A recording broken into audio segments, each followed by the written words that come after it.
You having a hot boy summer? We're on the record, so. Oh, I'm Well. sorry. Ooh, you gonna get personal.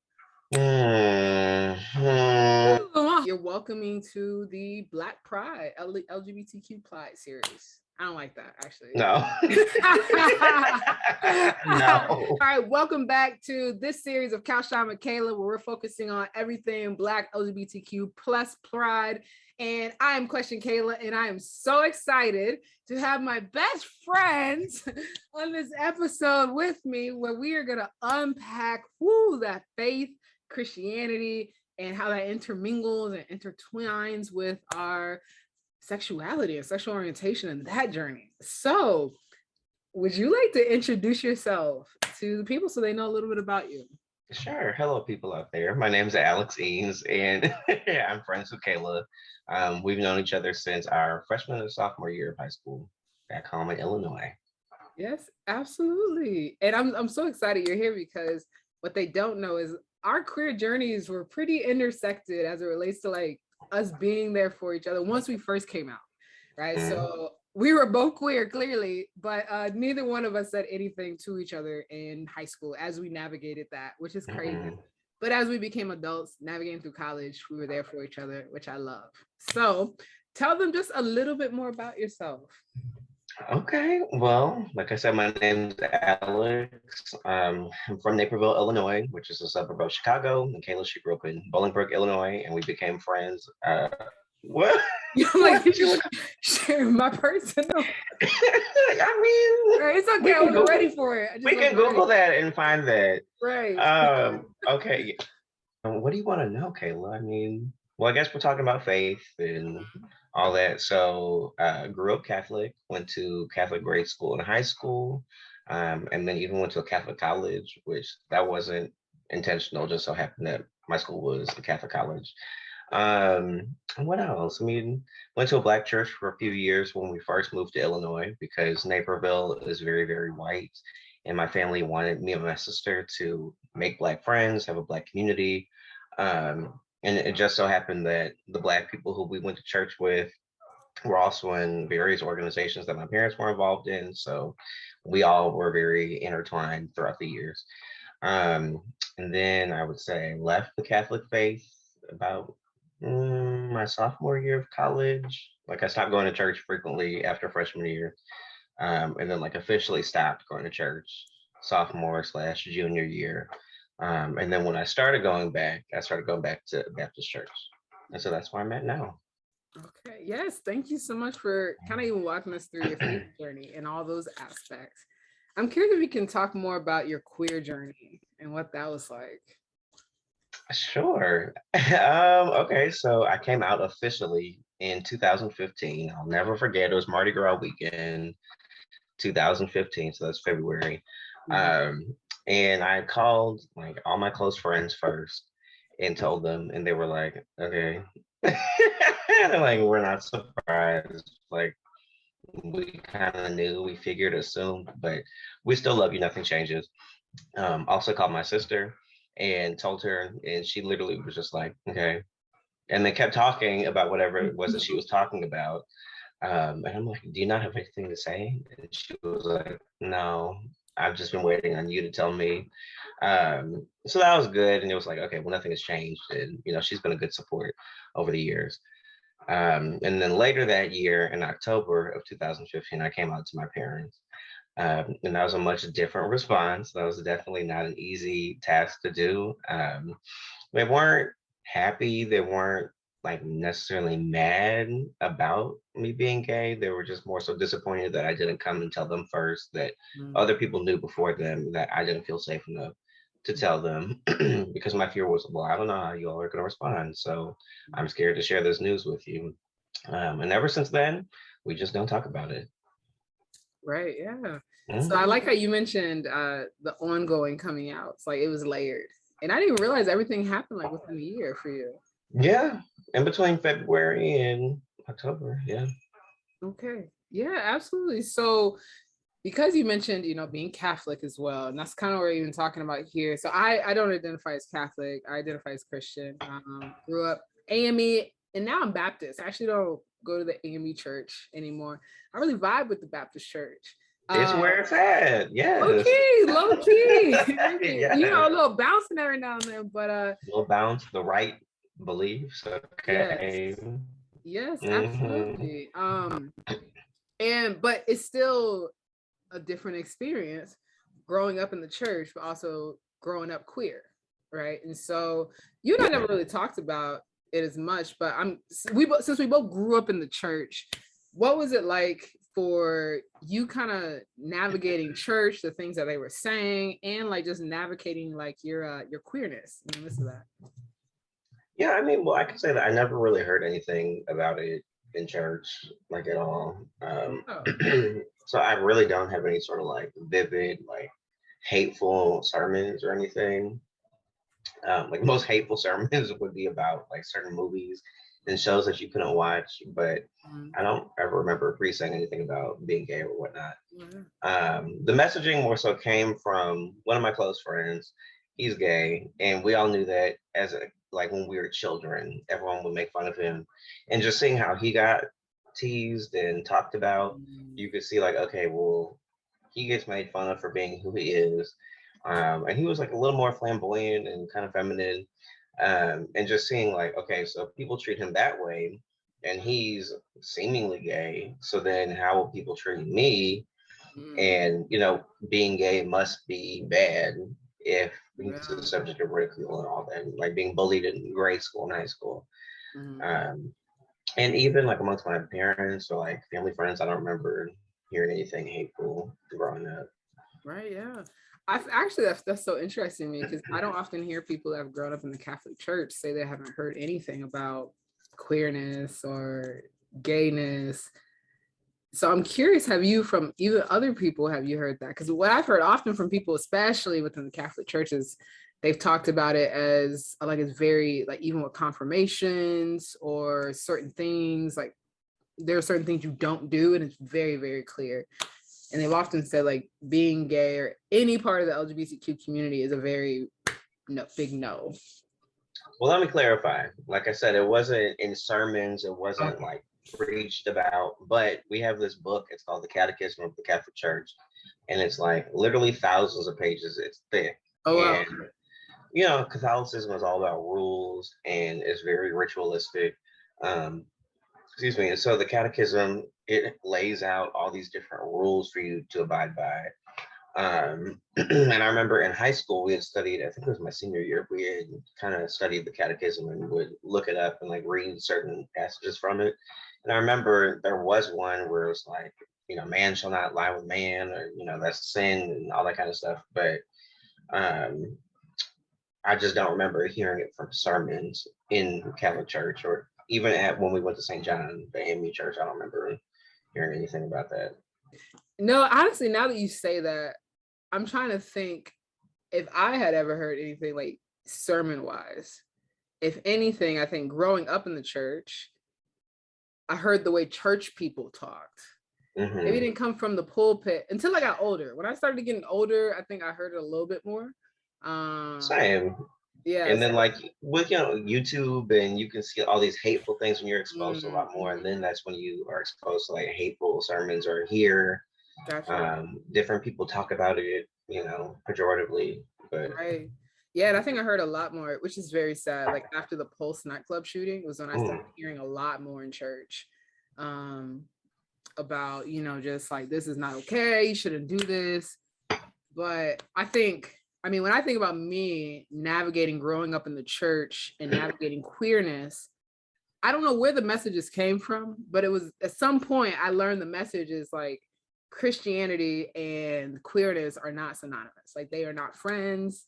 They are like different. Like we don't do that. And it was the way they talked. Like he talked about specifically like more feminine men, like the ways that people would look at these men or they would say certain things. I can literally remember discomfort that I seen with people, even though a man he was married to a woman and whatever, but because he was more feminine, you just see like I visibly remember seeing disgust and just, the comments, the whispers from church folk. So for me, that like really impacted at some point, like you, like I stopped wanting to go to church. I was like, church people, y'all something else. Y'all judgmental. Like I will never feel safe being here. And so similarly, at some point in time when I went to college, I kind of separated a little bit. And then I started going back, honestly, towards the end of college. Okay. I'm still at that church. I've had my moments because they sometimes will say something. I'm like, oof, they got one more sermon. I gotta find another space. And it's been one more sermon for how many years? They haven't had another sermon though. Okay. So I haven't had to like act on that, right? But it feels more like community and home. So it was very difficult navigating that. But kind of since we're talking about like comments, I'm curious, have you heard any comments from like Christian people that kind of impacted your identity development and like queerness and Christian journey? Oh, I think. I mean, I do remember one sermon. This was when I was in grad school, and so this was the church I used to go to in Ann Arbor. I don't know where the pastor was that Sunday, but he was out for whatever reason. And so there was one woman who I think she was a deaconess, or I don't know, or maybe she was just like a super involved member, but I know that she was like one of the founding members of the church when she was a kid. So, you know, well known, always there. And for whatever reason, they had her preaching that Sunday. And she got off on some tangent talking about there's all this confusion in the world and things just aren't right. And I was like, oh, okay, here we go. Just give it 2 minutes and she's about to go down. And what happened? I gave her 2 minutes and she started and she was like, marriage is between one man and one woman. I don't care what the world says. It's one man, one woman. And everyone's like, okay, yeah. And I was like, where did this come from? Like, it had literally nothing to do with what she was preaching about earlier, but you just had to be hateful, or well, I shouldn't say hateful. You just had to slide that in there in that moment. But so that's like one memorable one. But I'm trying to think of other comments from church people.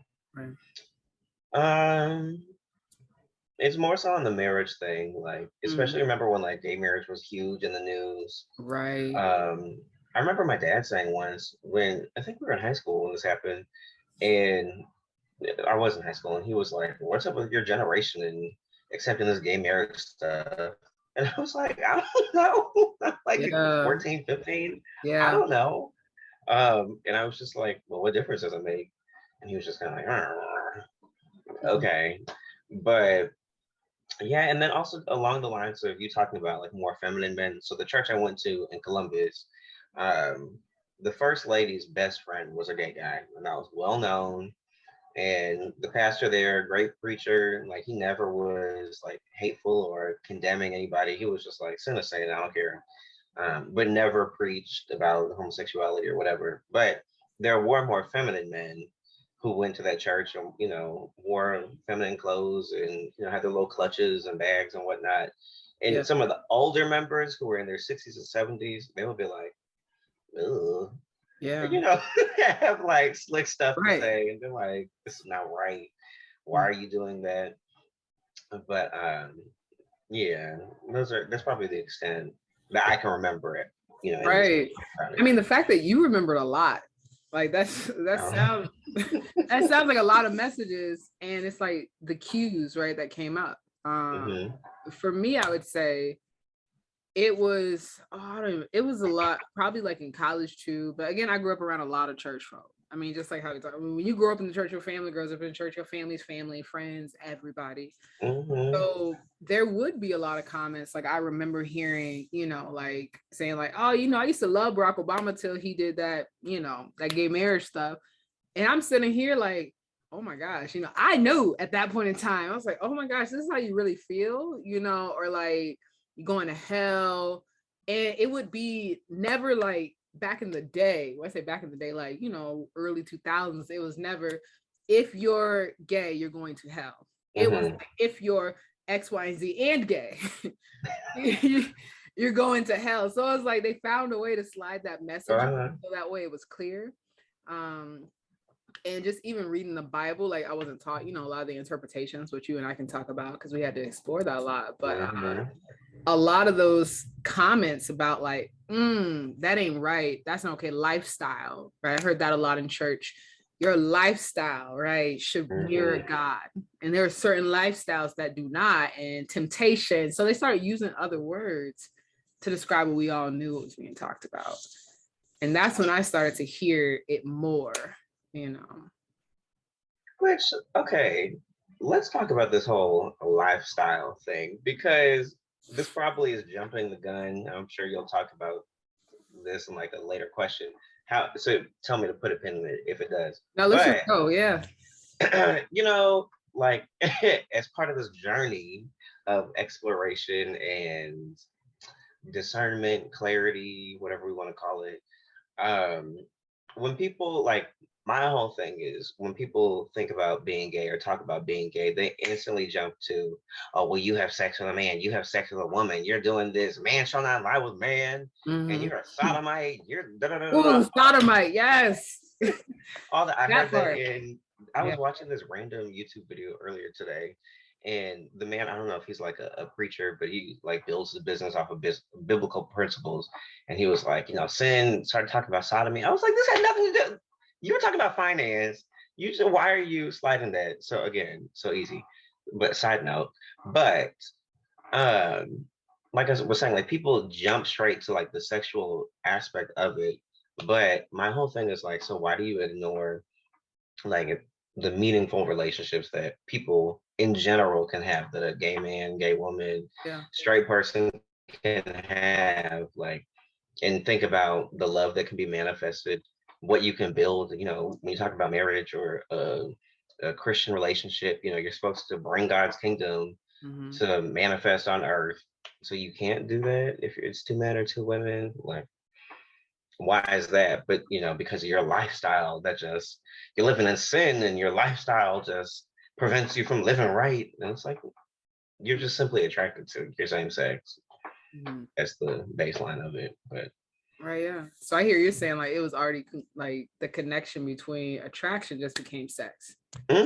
Just want to do all of this, and that you're a sodomite, right? Right. But when we think about it too, which is where I started, like when I started really reading the Bible, and from that book, from those who, just to give a little background, Alex and I spent, I don't know how many years, like we did all book club, just like I would say at least 3 years. Yeah, reading through the Bible. We had a book, and we were like really trying to understand, because random articles. Give them the context. I forgot about the articles. Give them the context. To pastors.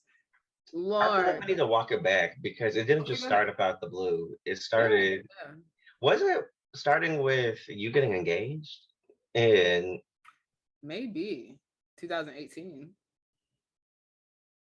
No, it was before that though. I swear we started having these conversations in like 17 when I started dating Mark.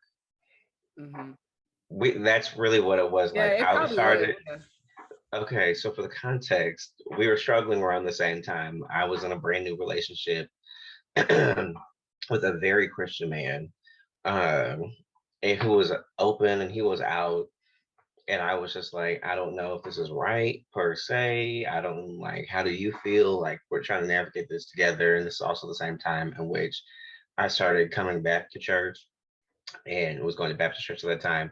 And Kayla was getting engaged, trying to figure out her feelings and her beliefs and her, what does God really say? And, as Christians, we have to believe that the old law is gone. So if you start applying those Old Testament principles, that doesn't make sense, because Jesus fulfilled the old law. He is the new law. So what does Jesus really say? And how are we supposed to really live? And so years of confusion and anger and all sorts of questions. I had to, because when with Mark, I was so confused, because I've never seen an openly gay person so involved in the church, and the church receive them. So I was like, how does he do that? Because I only know what I've been told, right? But then I was struggling in the midst of that, because you're right, we did have different. At one point, you were just like, okay, well, this just means I shouldn't ever have a relationship, right? I can be gay and that's okay, but like having a relationship, I mean, I was just like, I don't know, I don't feel right, because I couldn't understand, because I'm like, gosh, like the more I become more open about myself, the more I tell people I'm queer, all of a sudden, like I get blessed more. That don't make no sense. Like, like, so I was so confused as to what I've been told and what was actually happening in my life. And when I say blessed more, I mean, you know, I was telling you like, oh, people were like wanting to talk more about God and felt more connected. And I was just like, how is this creating more connection to God? So yeah, we dove into it. And then you sent me the book. And I wish I had that book around me for people that are interested. How did I find this book? Where did this come from? Hold on. I think it's right over here. I got it right here too. Hold up. Right here. Oh, no, it's I think it's somewhere else. I can't find it. I took me a while. I could not tell anybody about this book. I was like, what kind of name? Okay, it's almost blasphemous. Like it is, but it's provocative. It was. It's by Pastor D. Weekly. I'll make sure to put it in the bio, but it shook us to the core. And he was saying things. He's a pastor. I'm not going to say the details because you have to read the book to find out the end, but he was a pastor that was completely breaking down the Bible, quote by quote, scripture by scripture, and it made you think. It made you think. So more specifically, those 6 passages that talk about homosexuality in the Bible. Yes. And I mean, broke it down more than I ever thought I would need to know. Like, you know, language, when things change, history. And then that's when Alex and I like started to really unpack that together, to understand like, what do these messages, like, are they actually saying? Like, how do we even feel about it, right? Because I think there are some times you're like, I don't know if that's right, and this and this. And so we would talk about, okay, why do you feel like you can't accept that, what is happening? And for me, I know I had a moment where I was like, I don't know if I can accept that this is true. Meaning, I don't know if I can accept that Jesus actually loves gay people. That jump was hard. Like when I sat with that, I was like, if I'm reading this, why is it so hard for me to actually believe Jesus could love me to the point where he would want all of me the way I am in heaven? Right. And what's actually even harder is, you know, when you are to read the Bible, you're to ask for revelation from the Holy Spirit. And, you know, you might not get the answer that you want. So you got to be prepared. Like, we're like, okay, well, we hope that how we live is okay and permissible to God. But the answer could very well be no. Yeah, we have these passages are correct. All these interpretations in the mainstream that you hear are correct. And that you are to be single and celibate for the rest of your life. Yes. Which we didn't know going into it. We were like, well, we'll see. What? Great. I was like, all right, we'll figure out whatever happens. Yeah, I forgot about that part because there were so many chapters. I was like nervous. Like, okay, I'm gonna have to accept this. Yeah. And you were in a whole full-blown engaged relationship. I don't know if I was still in the relationship or if I was single at that point. I think it was you were dating. I was dating at that point. Yeah. And so it was very well like, well, we might just have to end things because this is what I'm being told. So sorry. But yeah, very scary, hard time. Yeah. And I think that's what people don't know, you know, when they see like queer Christians, is they think we're out here just forget it. I'm gonna just switch the Bible and do whatever I want to do. But we was out here like struggling and like heavy moments because it's like, I just want to be so close to Jesus. I really want to know what is being told to me so that way I can live authentically within you, because what Jesus is telling me and what people are telling me, what the Bible is telling me, just everything is in alignment, which you know, because Jesus talks in paradox anyway. But yeah, we were out here and I know so many Christians do struggle, right? That's why so many, unfortunately, do end up dying by suicide too. And that's something we gotta talk about too, because it's like, shoot, that's what can happen to people because their spirit gets so broken and no one's giving clear answers or education on like how to learn more. They're just like, you're wrong. But let's talk about that because I feel like, you know, that is what could have killed me was religion, because there's a clear difference where I was at, let's say in 2015 versus now in 2022 is, you know, being raised in such a doctrinal faith system or belief system is, you know, Catholicism is very ritualistic. You can go to a Catholic church anywhere in the world and you know exactly how the church service is going to go because you're reading the same prayers across the world. You're reading the same um, Bible verses that week and that day or whatever. And so it's very like to the book. Um, and so, you know, religion is one thing, but then having your own relationship with God is another thing. And so I say that religion was what almost killed me, but faith is what saved me because I remember being in my room junior year of college and being like, you know what, like I could just end this all. I want to die because it was so heavy trying to process this. Like, okay, well, I'm gay and I accept that, but now that means that like my life will not be happy, my life will not be fulfilling, and like I just have to be celibate and be alone for the rest of my life and deal with that, and then like the shame that that could bring myself and also my family, and you know what people say, all these heavy like dark emotions, and wanting to die and knowing how I would do it, but then feeling, as Mark would say, God was flirting with you, and feeling like those little glimmers of, okay, well, something's there, because I remember feeling like empty. And I was like, well, what is it? Nothing is filling it. Like, no matter how many friends I had, all the activities that I was doing, you know, it didn't matter externally what I was doing. But I had a devotional in college that one of my old coworkers at my first job in high school, she gave to me when I went off to school. And it was this old Joel Osteen thing, and I never read it. And then I was like, let me just start reading this, like to get back to, you know, praying and believing again. Started reading that and then fell off, and then would read it, fell off. But that little glimmer, like that was like, okay, well, something is pulling me back and calling me back into my faith and believing in something again, which is what which is what saved my life. And then just, you know, moving forward, and it's like, okay, well, I see these little glimpses of, okay, well, I think Jesus is real, from certain miracles that cannot be explained or certain like experiences that cannot be explained. Okay, so then if I'm gay and I'm seeing these, then what is God saying? And what is like, I can't be that wretched of a human if he's still trying to get my attention over the years. And I'm like, okay, no, here's something else. Okay, no, maybe, you know, as we keep moving forward. But no, it's not easy to have to unpack all this because you're dealing with so much. And nah, it's just not simple. It's just not that easy, like you're saying. No, absolutely. And thank you for being vulnerable, you know, with that, because it happens and it's not talked about. And I remember you and I talking about that, you know, when you was on your trip, you were study abroad, and that coming up, you know, and like that heaviness. And I'm blessed. Sometimes I think about, I was like, dang, how was I not suicidal? Like through all the stuff that went through my mind, like the shame, the embarrassment, the fear of failure, disappointing, you know, dishonoring your family, just because, you know, church folk talk, right? And just all of that, and living in silence, and feeling you are just so despicable and disgusting to God is the message that so many of us are sent.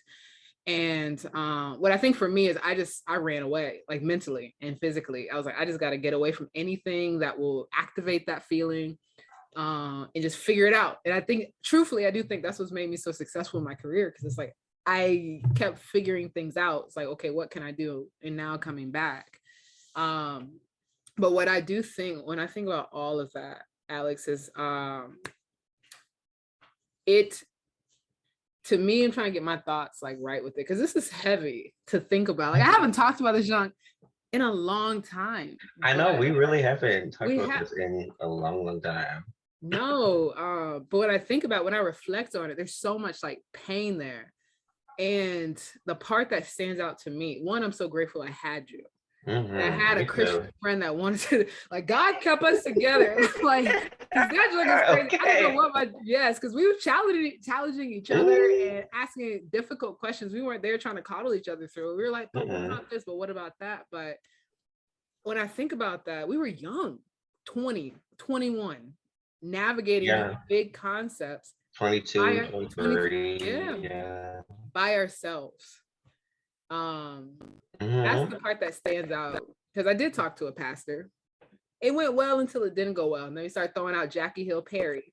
I told you I had to mention her. Not a fan. Yeah, hope that could be you. Yes, trying to gradually, like, Jackie Hill Perry is who all queer Christians should be like.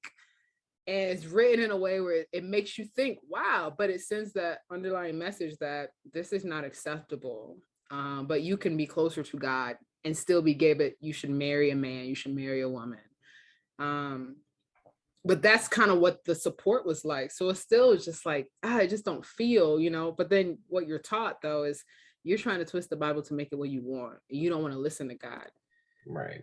Which was tough, which was really tough. I think sometimes it's something I still struggle with. Because it's like, dang, am I? Yeah, it's like, and I think it's because it's like, that's the foundation and the basis. This is what it says. But the more, again, unpack, which is why I encourage any queer or trans Christian listening to this to read. Because the more I read, the more I understand, like sodomite. I didn't know what that was. I probably heard that all my life in church. Never knew what a sodomite was until I actually read the Bible. And then I learned about sodomy and I'm like, oh, one, and my belief system, you can share yours as well, is the more I learned, it's just like the reason and context it was in the Bible. It was talking about rape. It was talking about power. It's talking about false gods. There was so many other concepts, and that's how it was in the Bible. So one, how can I expect it to be any different if that was the context in which, quote unquote, homosexuality was talked about in the Bible? I mean, y'all was sodomy. That looks crazy. Like you come in and you a guest, and they come and saying, "I want to take you." Whoa, of course, I can see why God was like, "No, I'm gonna mess that all up." Right? Who would argue with that? But I think, like, truthfully, but I think what the message that it has been told is sodomy is because of homosexuality. They wanted to do whoop de whoop. So that's why God is teaching you that is wrong. For me, when I think about my queer and relationship with Jesus, I had to really learn and unpack what is being said and why is it being said. And the more I read, certain things made sense to me. Not for my own, because there are certain things in the Bible, I'm like, ooh, that kind of sticks, But for that, it was like, that makes so much sense as to why God would destroy an entire area. And that's where I'm at in my journey. That's how I stay connected with Jesus. I thank you so much. I don't know, because if I could have without you, because there was that moment you were still going to church and I was not going to church. Yeah, I forgot about that. Yes. Yeah, I stopped. I refused. I found every excuse to sleep in. I was like, I don't want to be there. But you were persistent. And then because I wanted to find a church home and I wanted to build that relationship with Jesus in a different way outside of Catholicism, which in Catholicism, you're not really taught to have a relationship with Jesus. But I find that in Baptist churches, they encourage that because, in Catholicism, you have to go to confession. And so you have to confess your sins to a priest who then can forgive you. And then, you get, I forget what they call it, but not your punishment, but it's like what you have to do in order to cleanse yourself. So it's like a certain amount of prayers. So you might have to say 20 Hail Marys, say 3 Our Fathers, and okay, you've been forgiven.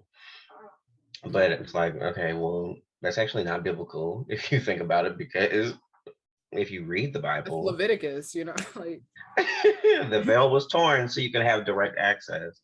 And you don't need to go to a man to do that. But no, so when you're talking about your journey, like that makes me think, where I'm at now is sometimes I'm like, how do we know what exactly is right? Like, how do we know who is navigating the text correctly, who is interpreting it correctly? Because the Bible is a living text. It's thousands and thousands of years old. Yeah. And if you have all these different, one, religions, two, Christian denominations, which all believe differently and have their own beliefs in how the Bible should be interpreted and read. Should it be literal? Should it be metaphorical? Should it be a blend of both? Do you read it in context? Do you read it just at face value and accept? Or do you question, like, that's his own thing? And then, when you read it, the way that you read it now is going to be different than how you read it 5 years ago, depending on where you are at in life.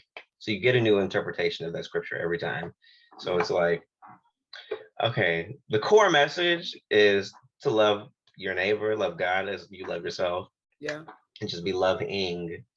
And I'm kind of like, well, I guess we'll just figure it all out at the end. Like maybe we are right, maybe we are wrong, but at the end, like, what was our intention? How were we living? Were we trying to live in the ideals of Jesus? Were we trying to live up to what he died for? Were we trying to just be loving and, Yeah. build a loving relationship on this earth? But honestly, I don't know. Nobody has the answer. Nobody alive has the answer. And we will literally never know until the end.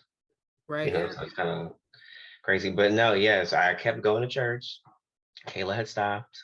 I kept going because, like I said before, I got those things where God was like flirting with me and trying to get my attention and trying to bring me back.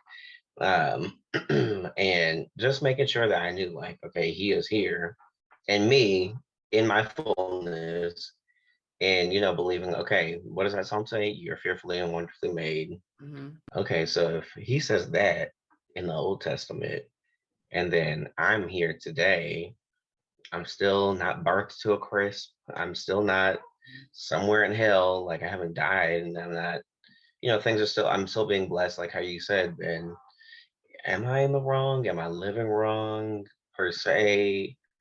I don't know. Right. I don't know. Absolutely. Yeah. And for those listening, like when we talk even about being blessed, and all, we're not talking about Jesus just giving us mercy, right? Because I think Yeah. the church Yeah. loves to say, we're going to mercy you, even though, you don't deserve it, but God's going to bless you anyway. This is different. It's the blessing and the connection and the love and how that's moving us closer, right? The more we get closer to our own identity, the more we claim that, the more we say that, then it's like God gets closer to us, which is crazy because you would think the more you accept these things, right? You would see it's a turmoil. And I do see that often. It's like, ooh, when I'm doing something that is not in alignment with God's message or vision for me, I feel I feel it in my gut, I feel it in my spirit. But that wasn't happening, so I personally think like what you're saying too is you're right. It's okay to not know until the end, but it's like, what are you doing to gain understanding? Right. And the more you learn about how people interpret the Bible, right? Because I was taught, don't ever question God. Mm-hmm. How many books in the Bible? When I read Job, I was like, what? Did you see the way God responded to Job though? He called out the Yeah. angels, was like, hold up now, yada yada yada. Don't you dare respond, like listen. So the stuff like that, the more I read, it's like, okay, maybe there's some different messages. And so when you talked about religion is what kicked you out, I agree with that in many ways. And I was honestly, unfortunately, it was the church community that made me like want to go for so many reasons. But in the same breath, the church community is what brought me back. And I know it's very like Jesus, paradoxical, doxical, but that's kind of what it was like. But I had to build, for me, my journey, I had to build my own relationship with God. And I think I needed to be pushed away so much to the point where I actually started searching for my own answers to have a closer relationship. Because I was searching for my answers through what people were telling me. Oh, let's talk about it. Yes. Yes. Yeah, I Oh mean, yes. because Oh that's what you're yes. saying is like when I think about the messages and what I knew about Christ was not because of what I truly believe. It's like, oh, I've seen that modeled. I've seen that. I've heard that. It's what I've been told. So I'm learning in Sunday school. It's what I'm learning through observation. But I never did the work myself, which makes sense as a child, right? You learn through observation, through all these other aspects. But as I grew up, that's all I knew. So I do truly believe that Jesus will break people down to make them depend on him and not what others. And it's kind of like the flesh, all of that. And so the more I started doing that, that's actually when I started feeling so much better, which is how I started to be able to still have a relationship with Jesus Christ. And I trust my relationship. I feel good. When I look forward to raising my own kids in the church because of that. And I think, unfortunately, a lot of queer people that were in the church never get to that point. And they leave and they say, God doesn't love me. God doesn't love queer people. Jesus don't love us. And that's, I think, what breaks my heart the most. Because it's a lot of us. A lot. And so now I have two thoughts. Because one, so going back to what you're talking about, like you were looking for the answers in other people, like that is clearly not okay because we are to be going to the source for all things and for the answers. And so when you're looking like, well, what does my mom say? Well, what does this pastor say? What does Alex say? What does Kayla say? Like, it's not about me. It's not about what you Exactly. all believe, because what you all believe could be leading me to hell. Like, who knows? Or it could be leading me further and further Mhm, away from who I'm truly supposed to be. mhm, And also, we are on this earth, what, for a purpose. And if we know and believe in what the word says, and that we were made in God's image, and knowing that he knew us when he crafted us in our mother's womb before we were born, then you should know that every fiber in you has been, it just is like God knew what he was doing when he made us this way. And right. there's nothing that you can do to change that.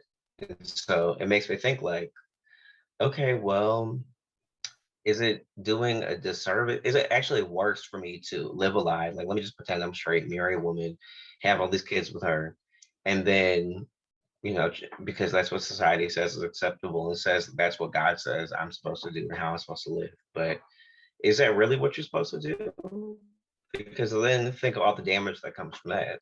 Right. Because now you wasted your time and many years of your life, wasted years of your spouse's life, Mhm, and then caused turmoil in your own family and within yourself, which will take longer to undo that damage than just standing firm on who you are and navigating that turmoil and all those questions that you have first without dragging in other people who don't need to be dragged in. exactly. But to your point, where you're talking about where other gay people leave the church, like that makes me so sad, because I'm like, you shouldn't just turn from the church. Okay, let me not say shouldn't. I let me use an I statement. I feel like Okay. it's just sad because, like, God want that? No, he wants us all to be in communion with him, but we allow other people to dictate what it is that we should say without, because that's also the other thing. Everybody doesn't read the Bible for themselves. Mhm, And so if you were to read the Bible for yourself and come to your own understanding and build your own relationship with Jesus, then you would know that you are fine. You can come in. He still loves you despite all. And then use that as your way of building a church community and finding a church home. But that's not how people believe and operate, because, like you're saying, people are like, you're just going to go to hell. Sorry. And you right. should just pray it away. Oh, you tried praying it away? Well, I don't know what to tell you. So it's like, well, Mhm, what am I supposed to do at that point? right. Exactly. Either pretend or leave, and then you're lost without Jesus. And that's, I don't know. It's just a cycle, I feel. And it's sad to me. Absolutely. Absolutely. And it's not, there's not enough people trying to, really shift that, and for me, I mean, still there's mistrust. There's always going to be that barrier Mhm. between like, oh, when are you going to tell me how you really feel? Right. When are you I gonna slip feel up? Yeah. right. It's going to come out. So something like brace myself. It's like, okay, what's it going to preach about today? You know, because I think that, okay, this is the one thing that's really important to hit on that I thought about, right? Because there are a lot of white churches that are very inclusive. And there was a point in time, I don't know if I had told you this, but kind of thinking about, okay, do I go to this church where I know at least I'm going to be affirmed with my queer identity, but I'm missing the Black church is such a core concept of my Right. identity. So I had to choose. In one book, I forgot what book I was reading. And they kind of talked a little bit about it's okay. You don't have to leave the church. But it's like, how do you reconcile what you feel if the church disagrees? And not saying you always have to leave a church but if the Black church never gets to that point, what does that mean, right? Because for me, it's like I can never see myself leaving the Black church because Mhm. it's just so a part of my history. It's just it feels home. It'll always feel like home. And I remember having to go through that battle. People say, hey, come on over to Plymouth. I see the pride flags. And I'm like, oh, yeah, it'd probably be a good service, but I'm going to go over here, All right. you know, because it's like that navigation when being a Black queer Christian is, yeah, there might be these spaces, but oof, when racial injustice happens, I want to be surrounded around that kind of community of love that empathizes and can be there, even though this space may be there for that. And I'm not going to do tit for tat. So I'm curious if you ever had to kind of navigate, or if that was even ever a thought in your mind. Yeah, I was never gonna go to one of those like United You're like, nah, that ain't me. No. Right. That was part of why I left Catholicism. I'm like, it's a very white church, it's very conservative. And I remember when Trump was first elected, it was something like 65% of Catholics that voted for Trump. Wow. And I was like, well, how can I feel safe in the church? Yeah. I mean, these people don't even believe my life. Like, Mm. no. And there are Black Catholic churches, and there was one in St. Louis that was pretty well known. So I tried going there. But it's a Catholic church, but it blends like the Black, like traditional Black church kind of aspect into it. Um, it was cool, but I just found that I believed more of the same things that Baptists believed. Yeah. Um, and over the times of questioning, like even from high school, and really being like, this doesn't sit right with me in Catholicism, and knowing like, okay, well, I'm gonna leave. Yeah. But I was never gonna be like, oh well, let me just go to this church with this white pastor. I just Yeah. I don't know if I could do it. It's, yeah, just the way you've been raised and all of that. But I imagine there's people, that's a battle you choose, Yeah. and that's what, like the last episode, Ebony kind of talked about being queer it's like this proximity to whiteness that shows up. Mm-hmm. And it's like, ooh, okay, come over here. I'm getting closer to whiteness. I'm losing part of my Blackness. Right. Come over here a little bit more than I'm losing proximity to my queerness. And it is like a tango that some people have to navigate, especially as you're coming out and just trying to find safety. It's like, what does that balance look like? But thinking about that, because I know you and I can go on and on, but I think we hit on so many like huge topics. I'm so happy that we record this so people can see this, because people are struggling. Like I went and saw Tydrick this weekend, and he also talked about his experience in the Black church. Oh, really? What do you say? He was talking about how, he was kind of rejected and hurt, and that kind of pushed him away, and he had to find his own relationship with Jesus. And there are some people who say, and I'll leave it here, they say like sometimes gay people are the closest to Jesus, especially Black gay people, Black queer people, Black trans people, because we are the most rejected in society. And who does Jesus go to? The rejected ones, yeah. The hurt, so that makes so much sense when I hear our stories and hear our experiences. It's almost like he's just waiting here to say, hey, what's up? Right. Just come to me. And that's a beautiful feeling. And so thinking about that, let's say there are some Black LGBTQ plus Christians that are listening to this, they're navigating their faith and their queerness. What advice or encouragement would you give to them? I would say it's not an easy journey at all. So don't expect it to be easy or fast, because this has literally been like 6+ years of questioning, crying, asking, Googling, all sorts of things, asking. But I would say, stay the journey. And, if you are being tapped on the shoulder by God and you're getting signs and glimpses of like, he's like, hey, come here. Hey, listen. Hey, it's not a coincidence. As Kayla would always say, I don't believe in coincidences. And so, because there is no such thing as a coincidence, it's intentional. And lean into that and trust it. But also read the Bible for yourself and learn how to read it on your own. Also, like, do your own research is dangerous, but because all research isn't, accurate.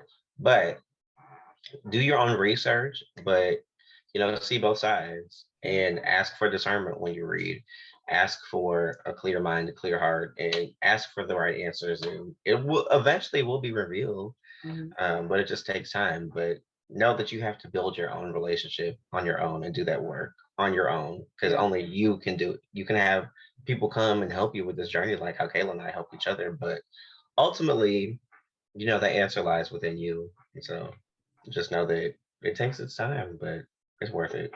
Absolutely, yes. And I'll add one that I wholeheartedly believe Jesus loves you as you are, and loves you so much that he wants you to enter the kingdom of heaven with him as you are. However, it's up to you, like what Alex said, for you to figure out why. Because I can sit here, Alex can sit here, and we can talk about all of our thoughts, but you have to determine why you believe that. And we may have different perspectives. We had different perspectives all throughout, Yeah. But it's important for your own journey. If you would like to maintain your faith, it is important for you to figure out why in the world would Jesus want you in heaven as you are, And you may not, if you don't believe that too, that's okay. I'm not here to tell another, queer Christian different. There are some queer Christians that are like, you know what, I'm going to hell, or I need to rebuke this about myself, all of that. And I'm not here, right? That's not my battle, and if that's where you're at, that's where you're at. You have your why, but this is my why. That's Alex's why. And you got to find your why and figure out what that means to you. But you can always, there's resources out there. So I would also add too, just remember, I mean, it is stated in the Bible how many times, like, that God is love and that love and hate cannot coexist. So if God is love, then how can you hate yourself? How can you hate who he made you to be? And so to remember that as you go through this journey and as you question and as you seek your answers, just remember that the God is love, and in whatever form love is, that is God. So yeah, okay. Mm-hmm. Well, Alex, my heart, I think I can see our younger versions of ourselves just sitting here chatting, just like, yes. Okay.